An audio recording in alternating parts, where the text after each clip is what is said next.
got really high profits and your people are not happy, what's coming? That's right.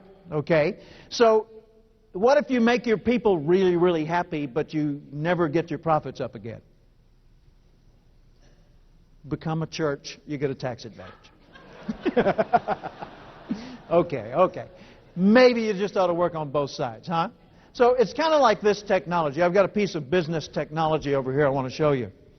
It's sort of like this. Remember slinkies? Actually, it's not technically a slinky, but it's a coil spring, and the most popular brand is called Slinky. Which side makes it work? Yeah.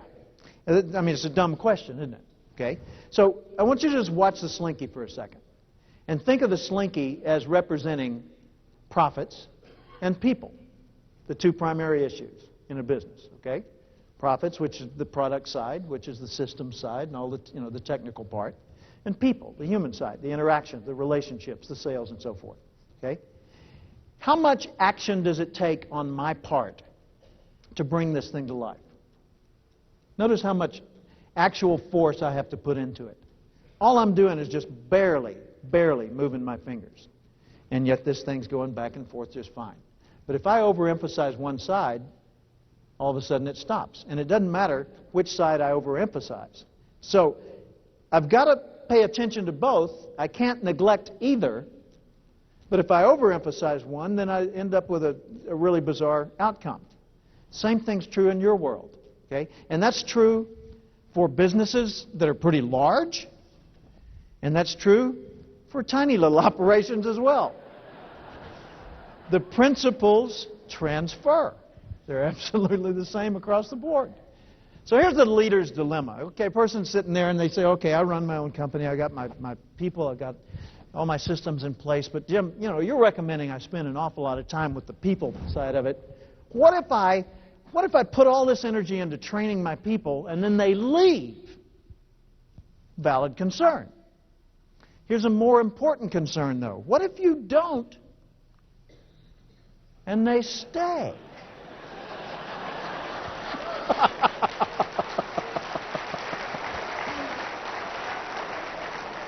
Shudder at the thought, huh? It's not optional. I mean, we don't have the option of not training our people, of not guiding their thinking and developing the right frame of mind toward all this. It's part and parcel of leadership. It's what comes from being in a position where you can make a difference. It's a basic responsibility. But there are vital relationships we have to lead people into. For example, if the person doesn't feel connected to the organization, they always will seem like an outsider, even if they've been there 30 years. If it were possible to live that long, and it may be, that you could have been with S.P. Richards from 1848 to now, if you didn't feel a connection with the vision, the values, the beliefs of this organization, even today, after all that time, you'd still feel like an outsider, someone that didn't belong. But if you do embrace what the organization's about, you feel like family the first day. So that's one of our primary roles, is we've got to get people to embrace the organization itself, to understand it and care about it and believe in it, or go somewhere else if they don't. Okay? Second thing is we've got to make sure they understand in the overall scheme of things, what's their part? Where do they fit in this matrix?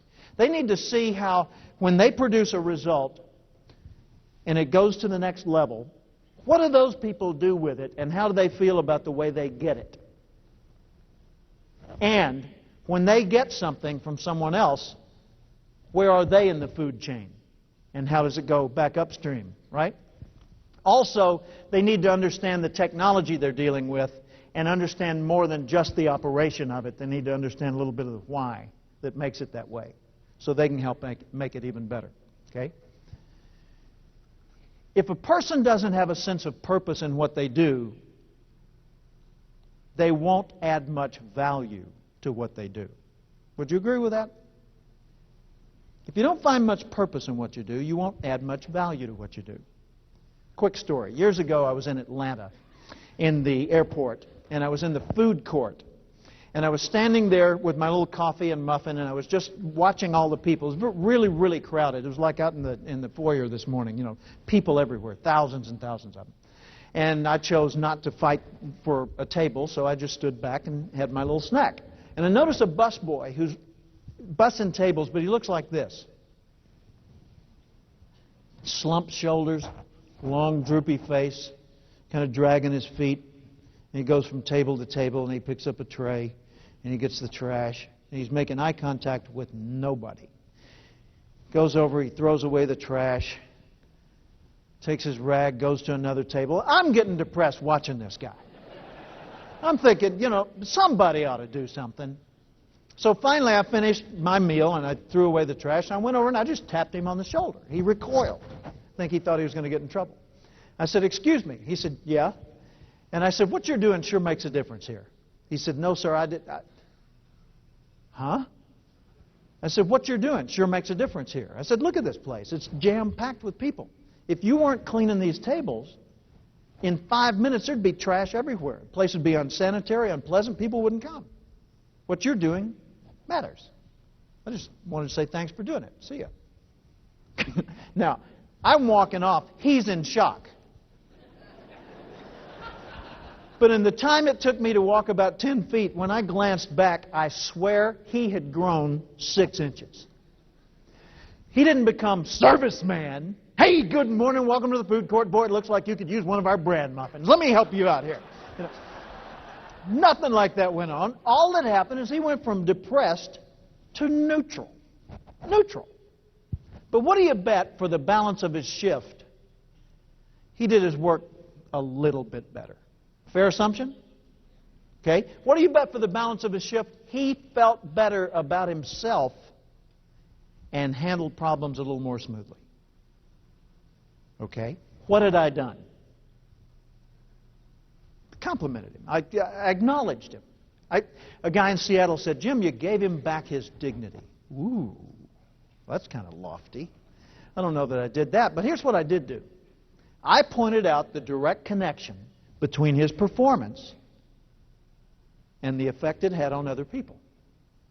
I pointed out the direct connection between his performance and the effect it had on other people. He knew about that, but he hadn't thought about that.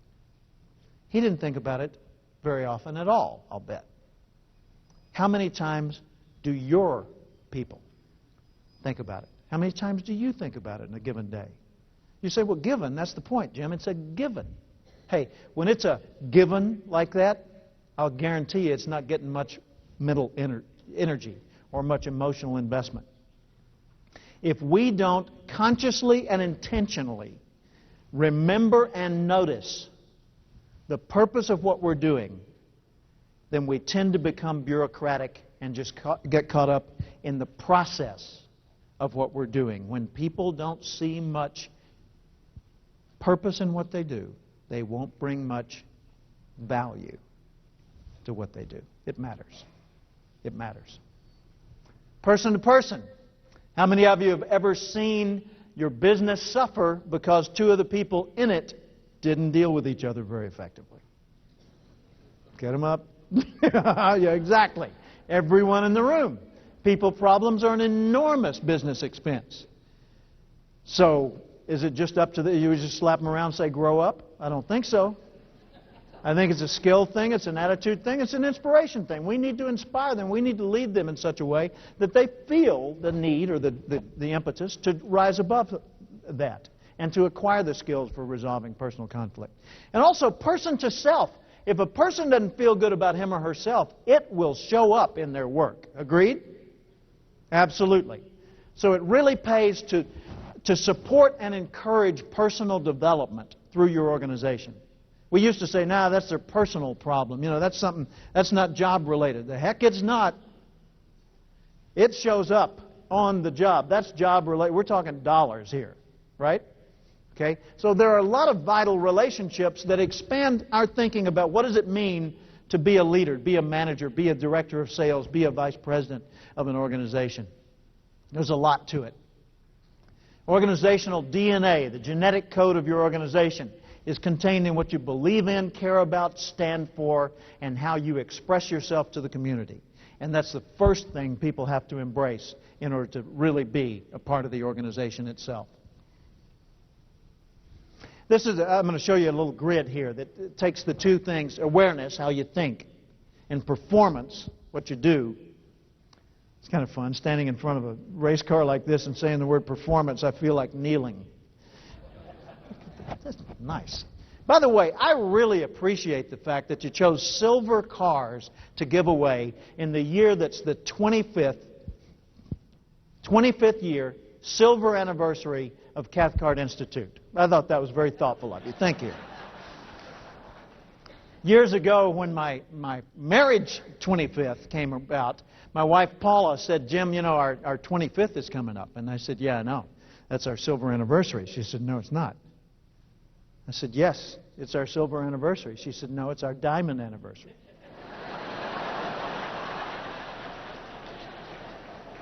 I said, you're right. I said, do you want to specify shape or just size? She said, size will do.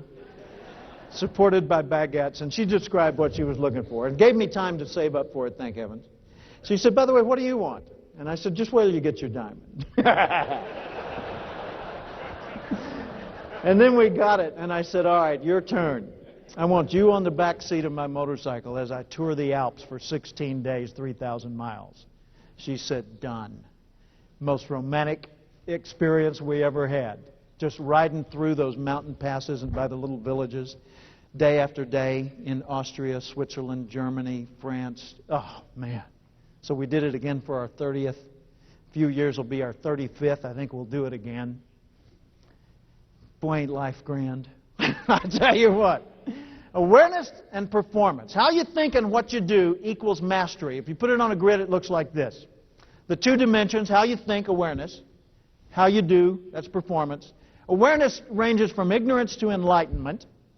And if you look at that, low awareness, person doesn't know much about what they're doing. They tend to focus only on the process, just the details, the steps. They become very rigid on process. Okay? But the people who really think about it are purpose-driven. They're doing what they're doing because it matters that they do it that way. The process matters only because the purpose exists. Without the purpose, the process is just bureaucracy, as I said a while ago. Okay? So how do you get people to not be so process-focused? Talk about the reasons. Talk about the purpose. Tell the stories within your own organization of how you're impacting the customers. Because if you just hear the stories and get the testimonials from time to time, but you don't wave those flags, you don't run them up the flagpole and let everybody hear about them, they won't think about them. And if it's not in the front of your mind, it's not in the front of your performance either. Purpose. Performance. Most people only do what's required. They do. They've got no reason to do more than that, most people. So they just do what's required. But a few people are exceptional. They step beyond the requirements and do more than they have to. Now, we created through this 4 quadrants within this grid. Low awareness and low performance, that's process-driven, doing only what's required. Okay? High awareness, low performance, that's purpose-driven, but still just doing what's required. High performance, low awareness, don't think about it much, but do a lot of work, not much thought. Okay? And then high awareness, high performance, upper right-hand quadrant. Here's what the names of them are. Low awareness, low performance, I call the passenger. They're just along for the ride. Now, there's a passenger in your organization, or a passenger, if you're thinking about this in a sales context, a customer that's buying from you, low awareness, low performance, not acting on it, not thinking about it much. Do they need education to raise their awareness or motivation to raise their performance? Yes. They need both, right? Okay? A person who's a critic, someone who's high in awareness but low in performance. They talk a great game, but they become what Brian Tracy told me is an articulate incompetent. Intellectually arrogant. Okay? Do they need more awareness to make them more effective? Heck no. They need more motivation, more behavior, more performance. Okay? So you can look at this and look at the person you're dealing with and know pretty quickly whether you need to focus on action, which would be a motivation issue, or focus on understanding, which would be an information issue. High action, low thinking, that's the competitor. The competitor doesn't need more motivation, they need more education, information. And the leader, whether they're in a leadership position or not, I mean, they don't have to have anybody answering to them but themselves. To be a leader requires high awareness and high performance. With them, you don't need information or motivation to get them going. You just need to point them right and get the heck out of the way.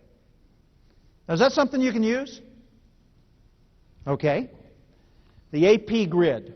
So the world's changing more than you are. Really is. More than I am as well. So in what ways are you currently obsolete? More than you know. Same's true for me. All of us are more obsolete than we ever realized. Let me share with you something to kind of put that in context. This is a little thing that comes out each fall from Beloit College in Wisconsin. Maybe one of your customers. Beloit College sends out what they call the mindset list, and they send it to their faculty. And they say, folks, this describes how the incoming freshman class this year thinks about and sees the world. Compare it to how you see the world. The incoming freshman class this September was born in 1984.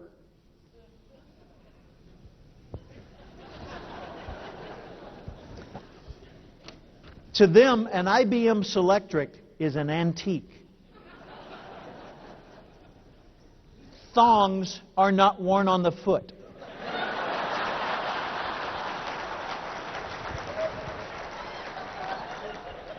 There's always been Diet Coke. Adults have always been, it's always been impossible for them to open Tylenol. To them, one earring on a man indicates he's probably pretty conservative. Boeing has not built the 727 during their lifetime. Did you fly one? The Colts have always been in Indianapolis. Oh, sorry, Baltimore. Volkswagen Beetles have always had front engines. Ron Howard, who's that? A balding older film director. Not Opie. Hey, don't have a clue what carbon paper is. Now, they have come up with a pretty creative definition for CC, courtesy copy. That's pretty good, I thought. Okay. Oprah's always been a national institution. Jay Leno's always been on The Tonight Show. They don't remember the Reagan era. Atari is before their lifetime. You say to them, you sound like a broken record. They say, what's a record? Honest to God. They've never heard of an 8-track. Oh, and they've certainly never seen a TV with just 13 channels. And they say, Grandpa, no kidding? You used to walk to the television?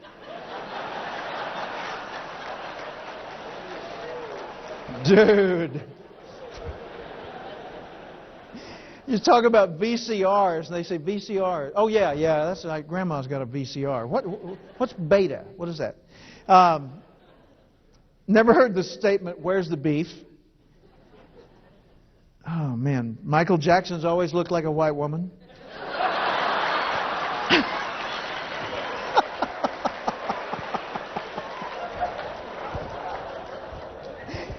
And the world's a very different thing to them than it is to us. Man, I tell you, in how many ways are we obsolete? A lot, right? A lot. Man. And so what we've got to do is constantly notice more. Intentionally pay attention to things that we weren't going to pay attention to in the first place. Like Buckminster Fuller, the man who developed the geodesic dome, considered to be the Leonardo da Vinci, the great mind of the 20th century.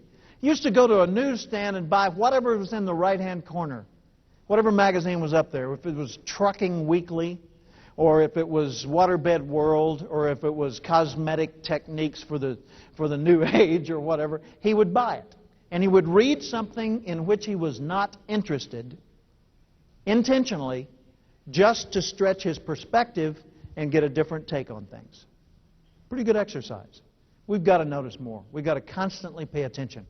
Because, see, we're shifting from the industrial era, not to the information age, but the eco-technology era, where we realize the world's alive. That this organization and your own companies are living systems. So it's not mechanisms, they're organisms. They behave differently, and the industrial metaphors just don't cut it. Right? 9 to 5, forget that. We want access whenever we feel the need for access, 24/7. Lifetime learning, perpetual education is the deal. Eye contact is being supplemented by the need for skills in e-contact. How do you build trust when all you can convey is a digit? Okay? IQ is being supplemented by EQ, emotional intelligence, as one of the primary skills required for success. Always was, we just now started to notice that. And knowledge is no longer seen as power. Knowledge is universal. Access to the knowledge gives you power. Persuasion and partnering we talked about as the way people sell. Partnering is the name of the game today. You can't keep up, but you've got to stay in the game. And do-it-yourself is no longer the predominant model. It's do it together. It's collaboration. That's the way we work the world. And institutions don't control the information anymore. So who's in charge? Individuals. When the individuals rule, self-leadership is king. Here's a quote from Bill Clinton.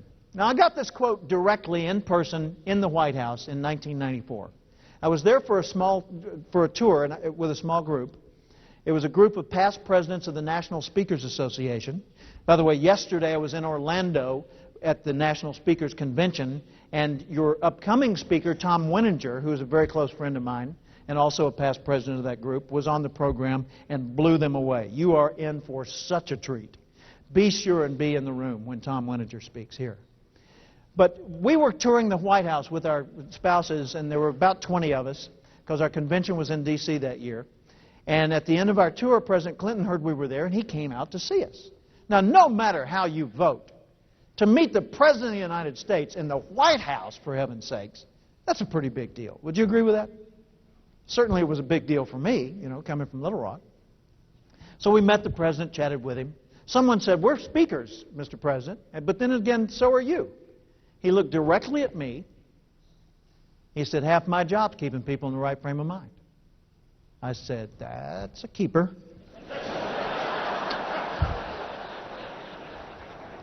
But when you think about it, isn't half your job keeping people in the right frame of mind? Really? Yeah. A big portion of everything we do involves managing point of view. A big portion of what we do involves managing point of view. And if you can't get someone to think of you as a resource that's part of their family, their network, then they'll see you as a persuader, and they'll resist, and they won't share enough information for you to accurately prescribe how you really could make a difference. Tom Winninger may share with you the story that he was sharing with me down in Florida, where he talks about a person who was selling office products to him and approached it as selling a system, not just fulfilling some orders. Talked about the bigger reasons behind things. So half of what we do involves managing point of view. Here's a point of view that's important. Dan Burris,